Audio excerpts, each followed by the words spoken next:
Her body was treated like it would last forever. But her life? Utterly disposable.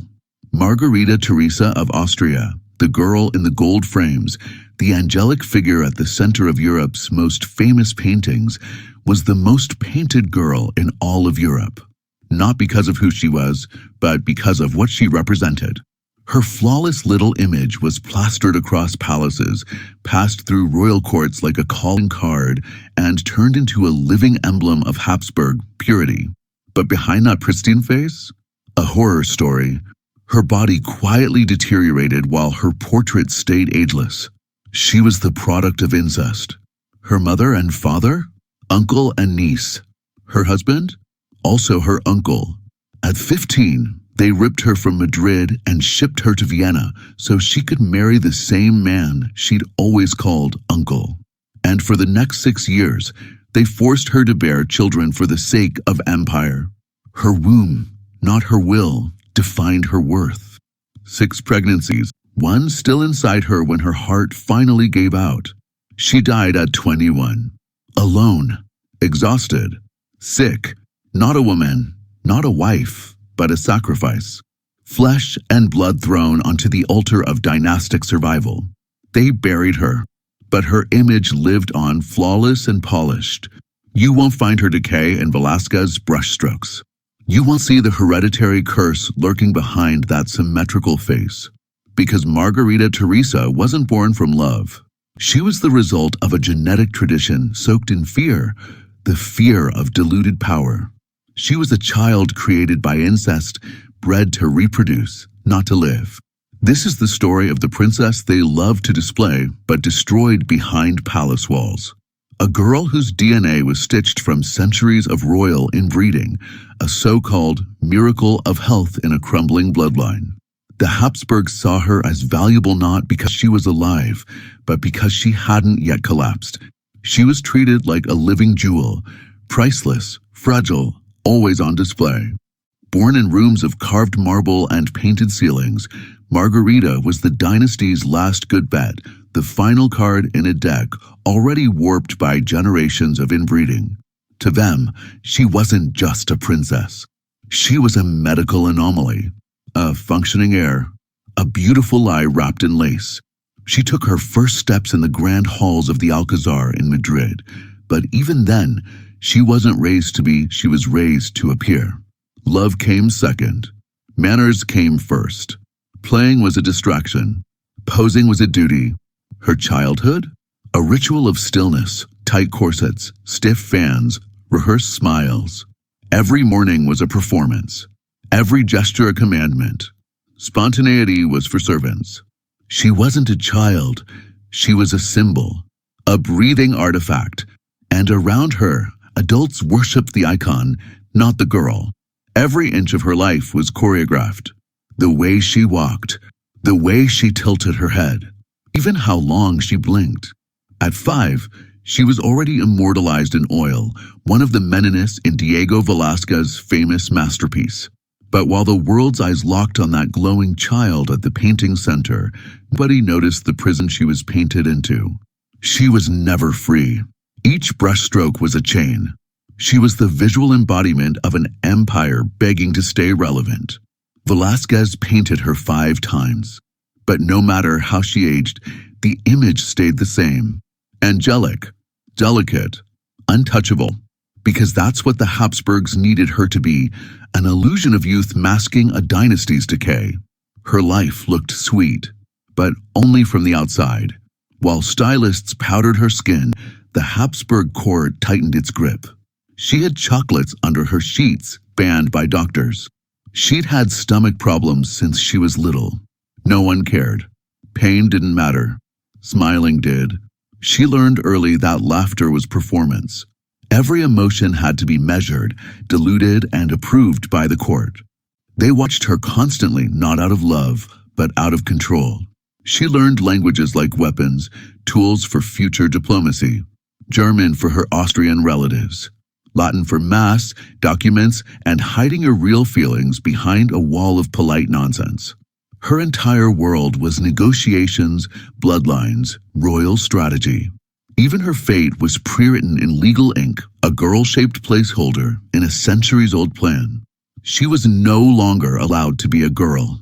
She was a golden figurine, perfectly carved, silently screaming. But underneath all that gold was poison. Because Margarita Teresa wasn't just royal, she was the concentrated product of incest. Her parents, Philip IV and Mariana of Austria, were uncle and niece. Her grandparents? Siblings.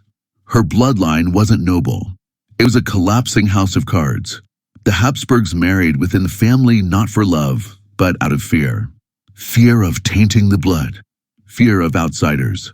Fear of losing control. They treated their own children like puzzle pieces, forcing fits that biology couldn't sustain. Uncles married nieces. Cousins married cousins. Fathers married great-nieces. The result? A generation of bodies that looked the same and broke the same. The most extreme case? Carlos II, Margarita's little brother, and the final ruler of the Spanish Habsburg line. He was born deformed, cognitively disabled, barely able to eat or speak. His lower jaw jutted so far forward, he couldn't even close his mouth. His inbreeding coefficient was higher than that of a child born to full siblings. And Margarita? She looked healthier, but only on the surface. From childhood, her digestion was fragile, her constitution weak. She wasn't exempt, just slower to collapse. At barely 11, she was chosen to marry her mother's brother and her own cousin Leopold I, the Holy Roman Emperor. Another Habsburg, another genetic remix, another dynastic roll of the dice. Her marriage wasn't a union. It was a continuation of an experiment. Could this branch still reproduce? Would the blood hold? They didn't care if she loved. They needed her to breed, to last. But her very bloodline was already at war with her own body. The thing they wanted her to preserve was the very thing killing her. The so-called Habsburg curse wasn't a myth.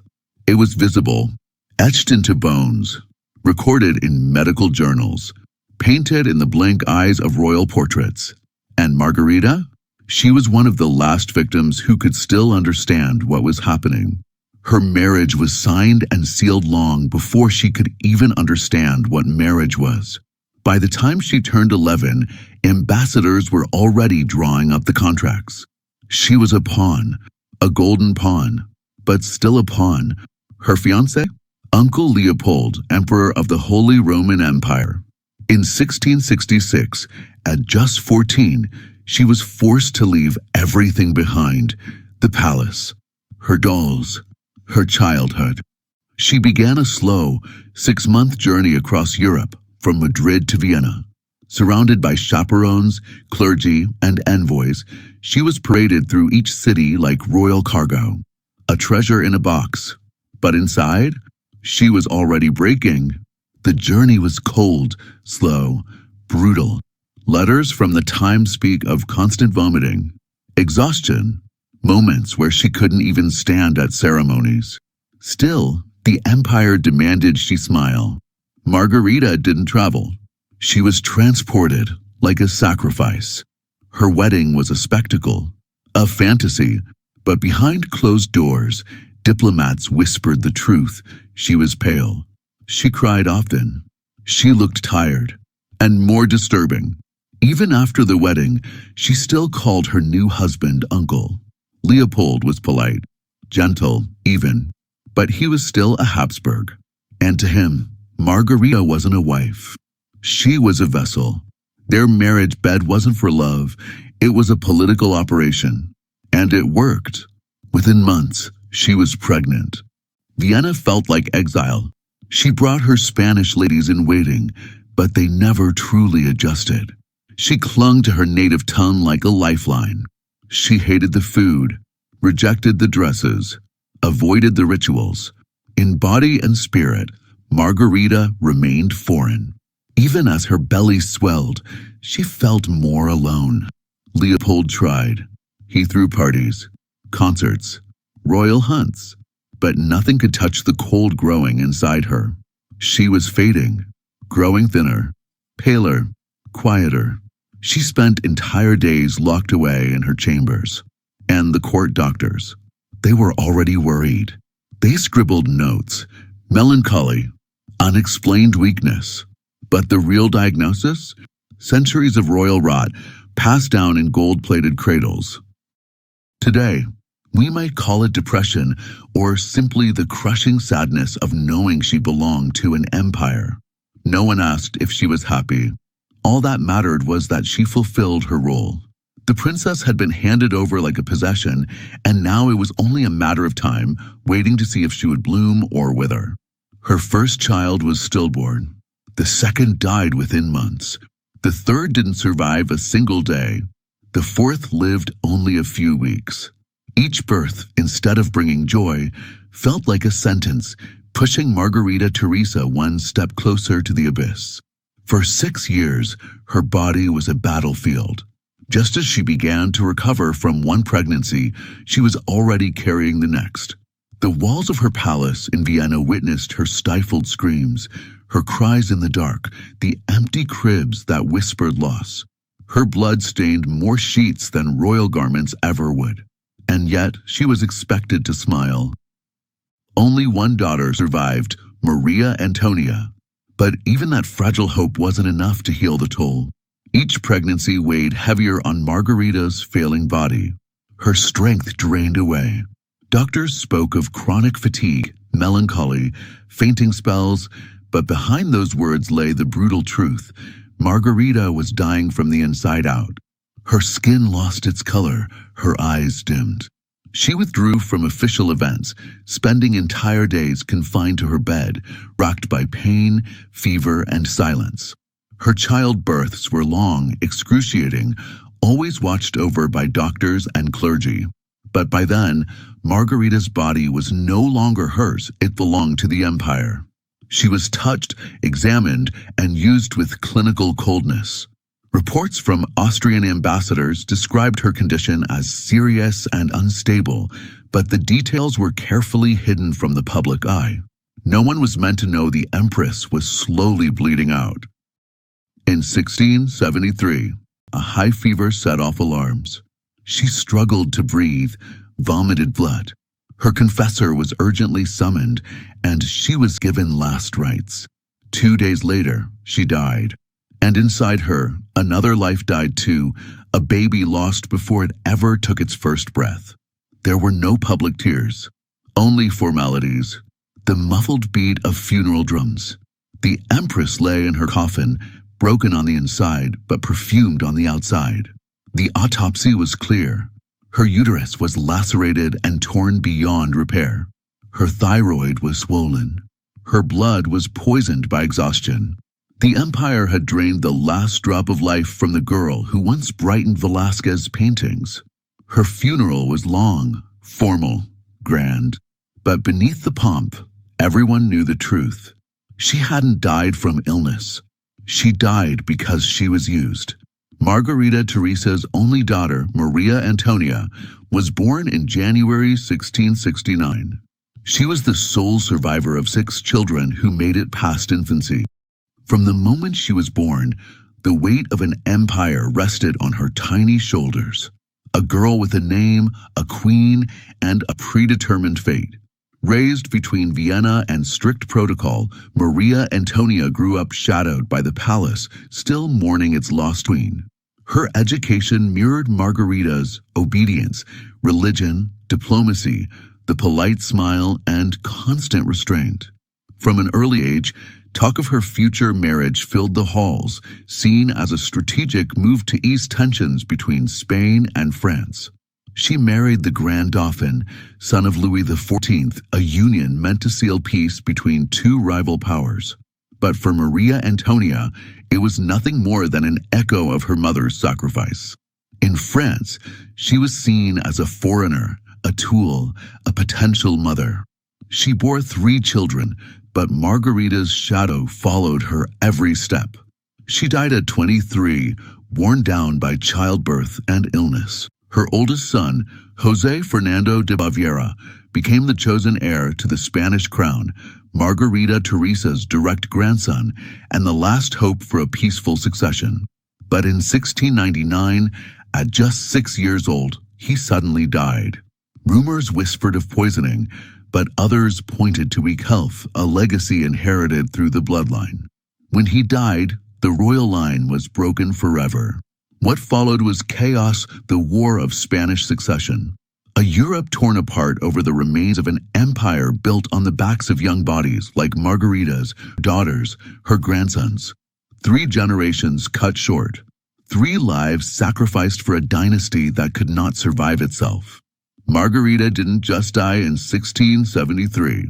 She died a little more with every childbirth her daughter endured, with every fevered breath her grandson took. When Margarita Teresa died, the court went into mourning. Masses were held, monuments raised, verses of virtue and sacrifice recited, but it was all just for show. The only thing that truly lasted was her image. The girl immortalized by Velázquez keeps watching us still, from museums, art books, from the rooms where tourists marvel at light and composition. But no one asks about her pain. No one asks about her voice. Her body rests in the imperial crypt of Vienna, surrounded by other members of the Habsburg Dynasty. But her personal story got lost among genealogies, titles, and alliances. She was a mother, a wife, an empress. But above all, she was a symbol. And symbols aren't meant to break. Her only daughter, Maria Antonia, inherited her rights to the Spanish throne. But even that legacy soon faded. After a series of deaths and disputes, the Spanish War of Succession broke out. A war that set Europe on fire for more than a decade. A war that, in part, broke out because Margarita died too soon. That is how the story ends. A princess born to hold up an empire only to be consumed by it. While her image lives on, her story fades. But today, we are finally hearing it. If this story shook you as much as it did me, don't let it die in silence. Like, subscribe, and share this video. Because the more people hear these forgotten voices, the less power the history written only by the winners.